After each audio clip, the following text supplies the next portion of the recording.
Boss, bakit kaya yung ibang babae ayaw magbigay ng proper closure? Tanggap naman na, wala na, para lang walang samaan ng loob.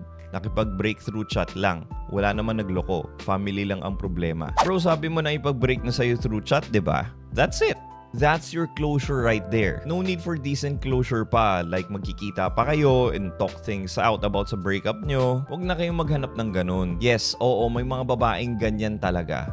And it happens. Meron din naman na mas komportable sila to meet up with a guy and then saka lang sila may pag-break up sa kanya. It's out of your control kung anong klaseng breakup ang prefer ni girl. Buti nga sa'yo nag-chat eh. In some cases pa nga bigla na lang hindi magpaparamdam yung babae. Total ghosting ang ginawa niya maski na matagal sila na magjowa. Wala na tayong magagawa dun. Her not communicating with you is already an act of closure. So in these cases, it's always best to accept the facts. Remove her from your life na and move on. Huwag nyo nang hintayin pa na may pag-usap pa sa inyo sa personal for a proper closure before kayo makapag-move on. Eh paano kung hindi niya ginawa yun? Eh di stuck ka na lang sa kanya forever. Hindi ka na mag-move on. Eh boss, sweet, syempre mas madali maka-move on kung may proper closure. That may be true, but don't forget na hindi natin control ang ibang tao kung anong mas prefer nilang break up. Her not communicating with you for a long period of time, nag-chat sa inyo na break na kayo, tumawag sa inyo and sinabi na ayaw ko sa inyo,